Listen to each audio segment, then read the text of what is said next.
Welcome back, ladies and gentlemen. The field of education has witnessed so many changes and developments in recent years, especially after COVID-19. We all started adapting to new methods of education, online education, of course, and distance education. We started knowing more about how to manage a digital transformation in the field of education. And this was somehow a challenge, perhaps for many of us. However, this is the future. Not only that part, but also how to develop the curriculum, how to qualify the students for the market, something that Egypt has been working on in the past few years. In order to know more, we're very much delighted to have with us here in the studio Dr. Gamal Hassan, Global Education Expert. Good morning to you, Dr. Gamal. Thank you very much for coming. Good morning. The pleasure is mine. Thank you very much for having me here. Thank you very much, Doctor. Now, after the coronavirus, our lives started changing in so many aspects, but in education in particular, in various phases of education, we started adapting to the new situation, distance learning, knowing a little bit about online education and so on. So tell me more, please. Thank you very much. This is really very interesting. Actually, we started the 18th century with the industrial revolutions, and then the communications or the knowledge-based revolution start on the 20th century. And as we are getting more into the digital transformation or the digital revolution, the world has changed. The corona really impacted the world in both negative and positive ways. Yes, it impacted all the social aspects, the economical aspect, but from the positive way, it accelerates the adaptation of the digital transformation. The digital transformation was there, but it accelerated, and it shows that there is some transformation required for our educational system to be adapted for the next 20th century. For the first time in history, we start to see workers not working at the same place. They could work from home. And it starts to show it is very, very effective and actually improves the efficiency. So all corporate, everything is hard to think differently. How can we integrate the digital revolutions to help us to be more efficient? On the other hand, it creates also another challenges for this integration. We start to have more people to be adapted or tied to their computer or laptop, which created really a new way of thinking about how to approach educational system, that to prepare our generation for 20 years from now, not today. When we talk about school or educations, we're talking about people as of today, but the outcome will be 20 years from now. So we have to change the way we are thinking about education and what we teach and our kids and what skills our kids and young generation should have going forward. Perhaps for kids, they are used to using electronic devices, laptops, mobiles, iPads, and so on. But for fun activities, not for education. And COVID-19 forced us to adapt with a new situation. Perhaps the challenge was for the parents rather than the children. Actually, it is very, very interesting questions. Okay, if you look at what capabilities your personal or the personal cell phone we have, it has capability equivalent to the computer capabilities that US took it in late 50s and early 60s to go to the moon. So the question is not what we have, what do we do with it, how to utilize and it. how utilize it. We have long way to go. We need to adapt the culture. We need to adapt the thinking, the critical thinking about using these technologies. It's not, we don't want to transfer all the Egyptians to be a user. We need to be participant of the global revolutions. So yes, the parents need to change, and they need to change the way they think about the future of their kids. They need to allow them to take more responsibility about their future by exposing them to different elements of knowledge, different elements of education, and become a global citizen. I'll give you an example. It was very interesting to have a discussion with the parents. Oh, I need my child, he must learn 4 or 5 languages, so he will be perfect in everything. So the question is really, after 5 years from now or 6 years from now with the 5G will be this is really effective, what job this will create for him, okay? If this is what he needs, definitely we need something different. So the jobs part, I will come to it later because it's very important. But let's talk about the challenges facing us when we embark on a new era of developing and upgrading our educational system. Thank you very much. Egypt is doing a great effort, and Dr. Tariq is really, he's a very leader thinking, but the challenges is really huge among us. We are not looking at the same type of students. There is lots of pressure from the parents. There is lots of pressure from societies. We have to, all of us, to work together. We have to think about what criteria students should have, and we need to address multiple elements. We need to address the curriculum itself and the integration. We need to address the activities. We need to address the teachers and the resources available. Actually, the least important part is the resources, how much you have, because what you do with what you have is more important. But what type of teacher do you need inside your classroom? What type of curriculum? Also training for the teachers is very important. It is absolutely. Training is so crucial, but this is really the most important element. And the training for the teacher is very, very important. The curriculum integration is very, very important to have a coherent. You don't have a single element.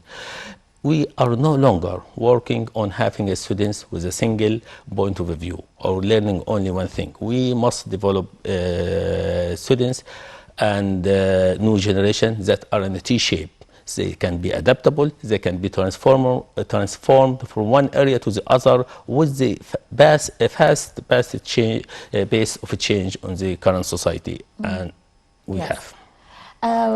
Perhaps, Doctor, one of these challenges is also how to make the students adapt to new types of education. This is part of upgrading or developing our educational system, is to turn it into more interactive type of education.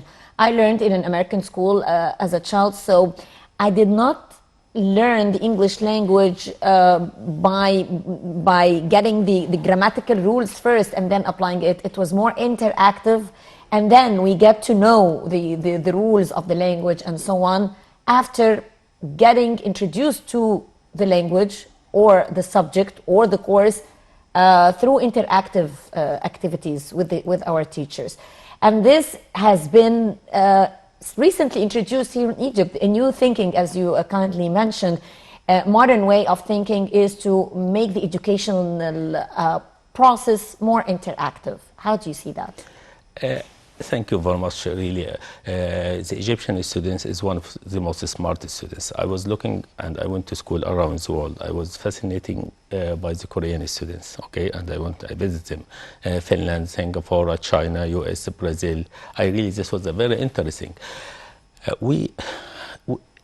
You could call it genetic or something. We have something different, and Egypt and our kids, they have something different, and we need to capitalize on it. We need to expose them. We don't need to make a choice, early choice for our kids. This is the biggest mistake we ever make for our kids. We see ourselves on them and push them something they may not be ready for. So we need to expose them to multiple elements in terms of drama, music, sports, and has to be integrated part of the curriculums, and then show them activities. The idea of making tests is very important, but not everything. Yes, you need to do some assessments, but you need really to have problem-solve based approach. This is really the education where kids will learn. For example, when kids will born, he will struggle walking. So he has to fall a couple of times before he will be able to walk. You can assist him to minimize it, and this is what we do. So it is the same thing. Through student's life, he has to be exposed to a problem-solve based approach, educational model, where he will learn in different elements. He need to think in a very structural way and responsible way. He need to learn how to be a good listener, how he will listen to his mentor, and he need to move to a different level where he will be able to lead, but under a guidance. And this is really what will transform the students. What is the proper age where we can start applying this system, Doctor? age 3 to 4, it is a golden age. It is very interesting to see. You will be shocked about the capability of these kids to learn and innovate. But we, at this age, we need to teach them. At age 4, 5, 6, this is really a golden age where you can reform the brain thinking. How the student's brain will be restructured to be more analytic. He will think about something. He develop a passion, a true love about something. He can work with it for the rest of his or her career or life. So the age is very important, but we need to focus on skills development rather than making kids memorized. And that's the problem, Doctor. Yes. Memorizing is the problem, because when we focus more about memorizing or giving the students so much material to memorize, they tend to forget it once the exam is over. Once they put all the information in the exam paper, they get out and they forget everything about it. It's not deeply rooted in their heads. Absolutely. We learn with multiple things. We learn by memorizing, we learn by watching, we learn by doing, we learn by images. But when you integrate problem solving, the students utilize multiple skills. He learns, and you prepare him for the future. You need to expose the students. For example, it doesn't have to be scientific. We don't need all our kids, but they need to learn the proper thinking. You could expose the kids at the school for situations and need to be part of it and predict what would happen based on these situations. So really, the problem-solving approach will introduce a different element. Still, there is a way for evaluation, for assessment. Also, the assessment part, we need to assess two-dimensional. We need to assess portfolio, the portfolio of the students and the performance itself. Both of the two level of assessment has to be integrated in a very good curriculum's approach. Yes. Actually, what you're saying is very important, Dr. Gamal, because most of the applications that, talking about the future, most of the applications we use daily in our lives were actually student projects that were made for the purpose of a university project or a school project and turned into huge investment projects that became essential now worldwide or globally in our lives. So the idea is to think about what we need. Our world is constantly changing, and therefore we need to adapt with all these changes and keep thinking about what we need in our lives so that we can fulfill all these requirements. Actually, this is very interesting. If you look at Google, which is the biggest platform in the world now, there is two Russian guys who were at Stanford in 1994, 1995. And at that time, they decided to build something different. Okay, if you go to Bill Gates, if you go to Steven, all of it, most of it came and an idea. And this is, as a student, came from idea. So this was an idea of his students, and now everyone in the world is using it, and he transforms the world. If you see our life before Google and now, it transforms the job. What job available in the future? The way we process information, the media, it created significant challenges. So when you prepare the kids with a problem-solving approach, when you prepare them to do a project to succeed and fail, as they go through their life, it became essential part of their life.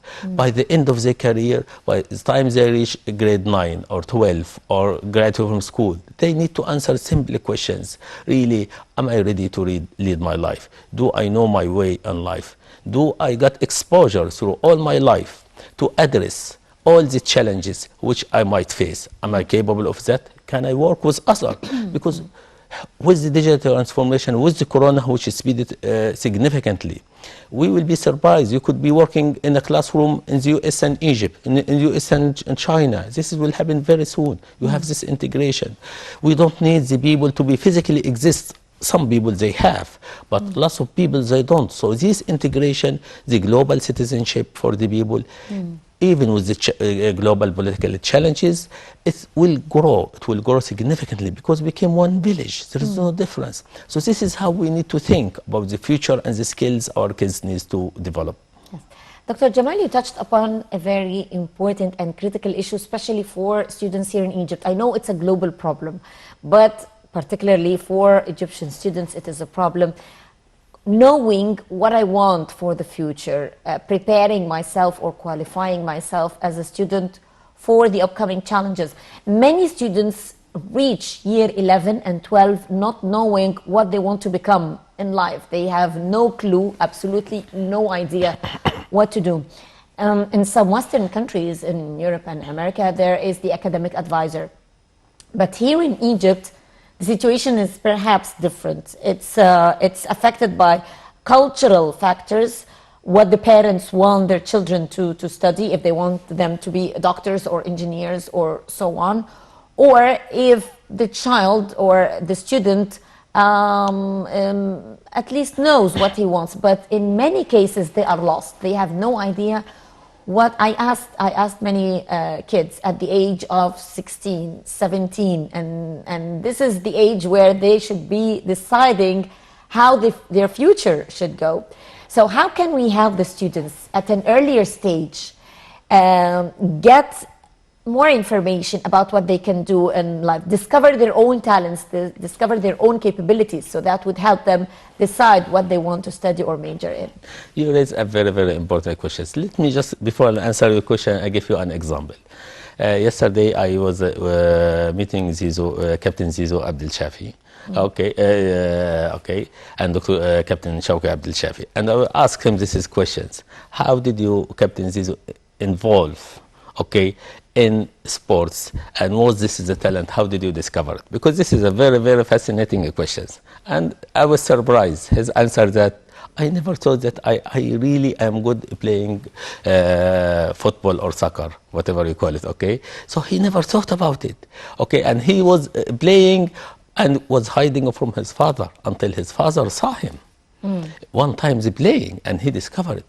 So the question is really, so I'll go back to your question. So talent development is so critical, and we are full of talent in Egypt. Our kids are really smart at a younger age, but as they will develop, we have some challenges that are facing them. Some challenging coming from the parent, some challenging coming from the society impact, and some challenges coming from the way we measure the students.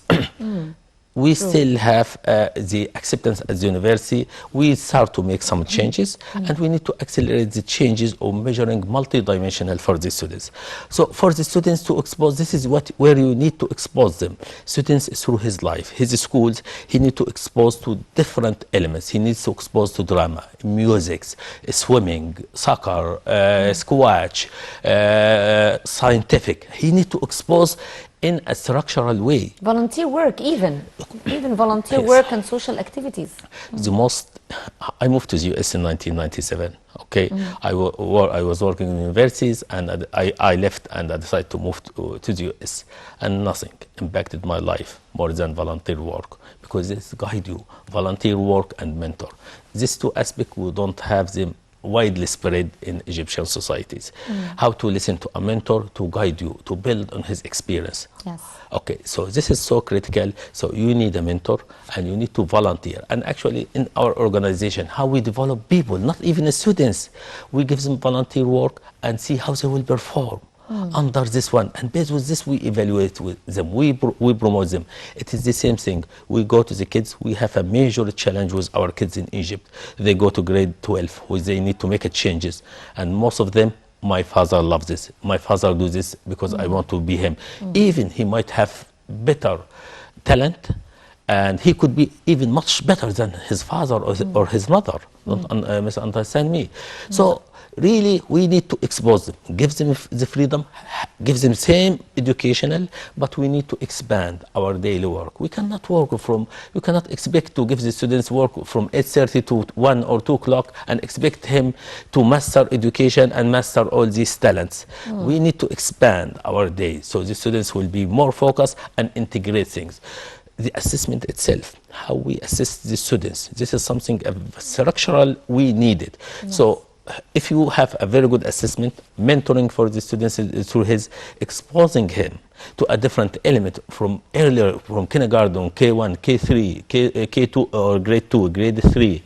At this stage, the students, by the time reach grade 12, he went through multiple element in his life. He can make his own choice because he's accustomed to see what he like, what he can do better, what can worse, how he can improve, and how he can sustain work. Definitely. We work a lot in spikes in Egypt, peaks or spikes, but we need sustainability. Success requires sustainability Yes. in something we like and something we don't like. Yes. I'd like to thank you very much, Dr. Gamal Hassan, a global education expert. Thank you very much for the valuable information you shared with us this morning. Thank you very much. Thank you very much. Thank you. Ladies and gentlemen, stay tuned. A short break and we'll be right back.